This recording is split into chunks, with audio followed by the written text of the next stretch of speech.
It's kind of surreal that over the last 3 years I've been making videos about all kinds of different handhelds that have covered devices from retro to Android, Windows and Linux. But this is the first time I'm reviewing a brand new console, the Nintendo Switch 2. And it's a strange feeling as 8 years ago the first Nintendo Switch was released, which was something of a revelation and completely dominated the market, spawning a whole new interest in hybrid handhelds and handhelds in general. Now, I loved the Switch when it came out, and for a couple of years it was my pride and joy, but over time it did start to feel very dated and technology was growing too fast for the Switch to feel relevant to some. But as it sold so many units, it's entirely understandable why Nintendo held on to this empire of a money-making device. And yet years before the Switch 2 was even released, you could emulate Switch games on a phone or handheld and it performed even better than the console itself. It's been a wild ride for emulation these past few years for sure. So this puts me and other channels that have focused on handhelds over the last several years in a unique position, as we aren't just gamers who go from console to console, nor do we only have the original Switch or Steam Deck to compare, but we've witnessed something of a handheld baby boom, which has evolved quite rapidly, and that gave me a lot to say about the Switch 2. This isn't an unboxing or setup video as it's pretty self-explanatory, but it was nice to see you could import your Switch 1 data to your Switch 2. I wasn't exactly sure how much of your old library you could use, but after importing and seeing that it basically looked like a copy of my original Switch, I was surprised to find you're literally just carrying it all over to the Switch 2. And with how popular the original Switch is, it's not very surprising to find that Nintendo really hasn't changed much about how you operate the device. This is the same old Switch you remember, just bigger and better. And it was really cool to pop my Metroid Dread cartridge in the device and just play it on a much nicer device than it was intended. Emulation kind of had this covered, but to play on original hardware is just a nice feeling to know it will play properly. And the most obvious aspect is playing on this larger display. This 7.9-inch LCD 120Hz screen is really nice, and a lot better than I was expecting it to be. But there's no denying that using this for a certain amount of time does make the device quite warm on the back, and if that is a deal breaker for you, then it might be something you have to get used to going forward with the Switch 2. Speaking of how comfortable the device is, the truth is that it's essentially just a slab of a device with no ergonomics to it. I remember with the first Switch I eventually got rubber grips for the JoyCons that made them feel like holding a controller, and a stick-on D-pad for the D-pad buttons, and it started to feel like a much more comfortable console. I think this is going to be the exact same situation for a lot of people, finding a solution to make it more comfortable to play on in handheld mode for extended periods of time. I'd even go as far as saying the Odin 2 Portal without the grip is a lot comfier than the Switch 2 is. And if I had it my way, I'd be comparing the Switch 2 to the Portal a lot in this review, because if there's one company who I think deserves to go toe-to-toe with the design of portable handhelds with Nintendo, it's going to be AYN. Except, of course, the Switch 2 has its trademark JoyCons and those are detachable. It's going to take a while to get used to changing my muscle memory of removing the JoyCons by holding the release button and pulling them up rather than away. Does this add anything meaningful to the device? To be honest, I'm not really sure. It's more impressive and simpler to do, but it's not like an 8-year wait improvement. The only other meaningful difference to the Switch 2 controls is the chat button, something I've not tested myself, but it's literally a catch-up of any device on any system that allows chat functionality in conjunction with a game, which is no impressive feat. It's been around since the internet was a thing. When it comes to comfort, you also have the Switch 2 Doggo controller to link the JoyCons with, and it is slightly redesigned compared to the first Switch's controller. If I'm honest, it feels like it's less comfortable and something of a downgrade. I'm not sure if this is to do with the length of the 2's JoyCons, and maybe there's an average they felt was more comfortable for most. I'd say my hand size is average to above average, and I preferred how it felt on the Switch 1. So if you prefer the feeling of an actual controller, you may have to accept a proper controller is something you'll have to fork out for. The JoyCons themselves have very minimal difference. The sticks themselves feel slightly better than the first Switches, but not by much. However, the difference is appreciated. The triggers are still single press triggers, no analog movement to these, and it seems like an archaic trend to force, as many new handhelds these days have excellent analog triggers, and it's a bit disappointing to experience this after all this time. It feels weird using binary triggers on a flagship console. The only thing the Joy-Con really excels at is its HD rumble, which does feel really good to use on certain games. Speaking of games, for me personally, the launch lineup of the Switch 2 is severely lacking. Sure, it has a very strong third-party launch lineup, but most of these games are years old, and they're very expensive together. So assuming if all you ever played on is a Switch is one thing, but we're not idiots, we know a lot of these games have been played for years. And the first-party lineup really only consists of Mario Kart World, and after playing it for a few days, it really doesn't feel like it adds to the Mario Kart formula. It's still fun, but to wait 8+ years for a new Nintendo console and the game is barely different to Mario Kart 8, which was a Wii U title, yeah, it's not the console seller you think it would be. In fact, $80 alone for it is kind of laughable, but this is the era we're living in, and Nintendo knows Mario Kart is a huge seller. With any luck, Nintendo has truly planned the real launch of the Switch 2 for the winter holidays and is using this summer and autumn to start an uphill battle of selling units to create a more lucrative holiday lineup. If I had to recommend a Switch 2 right now, it would be a no, unless you are a die-hard original Switch fan, then it's enough of an upgrade where all these years you kind of need it.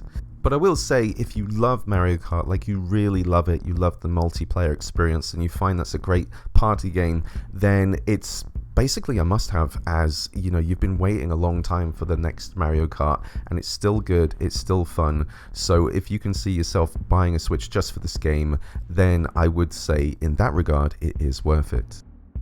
And there's an angle that isn't talked about much here, in that the Switch 2 is still the only true gaming console to be a handheld besides the Switch 1. For sure, the Steam Deck is in essence a portable console PC to play your Steam library, but there's no guarantees with particular games, and newer games aren't always going to perform well.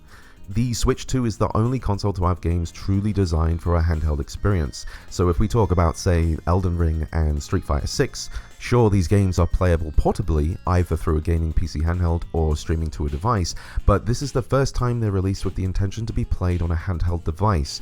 So I think that's going to make some of these older titles worth purchasing again if that is the experience you need, without any fuss and hopefully running smoothly with no problems. It's worth noting as well that Cyberpunk is on the Nintendo Switch 2, and in handheld mode it basically plays at 40 frames or tries to reach 40 frames, and that might seem like a weird number, but on a 120Hz panel that is a third of that ratio, and it will seem smoother and nicer than it actually would be on, say, a 60Hz panel or something like that. So it's not perfect, and 60 frames would be ideal, but for a smooth or smooth enough experience to play in handheld mode, it's actually not that bad. The Switch 2 has some upgrades to titles that are free, but the most significant ones are paid for, such as the Zelda Switch games, or you can get them free if you get like a year membership of Nintendo Online, which is kind of expensive on top of all the other stuff, but whatever, it is what it is. There are a few titles where the Switch 2's power provides a more consistent frame rate as well, such as Batman Arkham Knight, Xenoblade Chronicles 3, and The Witcher 3, so that could be really important to some people. But for the most part, you won't see a difference in most games, and the developers would have to spend time and money to provide patches to games to fully utilize the Switch 2's hardware. Now, some of these Switch games are just hard capped to 30 frames per second to adhere to the Switch 1's performance. Several of these, if you just uncap the speed limit in an emulator, you'll be able to achieve 60 FPS with no errors. So I hope we'll at least see some of that with games that know consistent frame rate was just a Switch 1 issue and only needs a simple patch.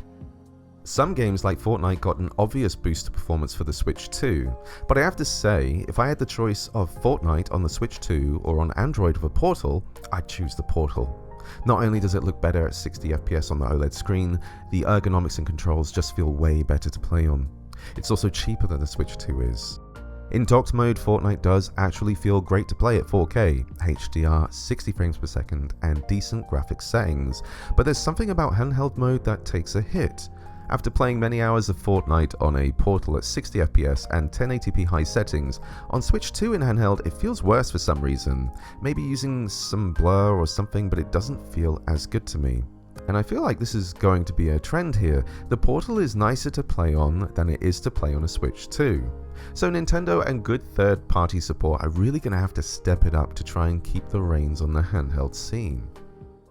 I also briefly want to mention the dock. It's a brand new dock and functions the same as the first dock, and there's probably going to be some worry here for people with how the dock can wobble back and forward.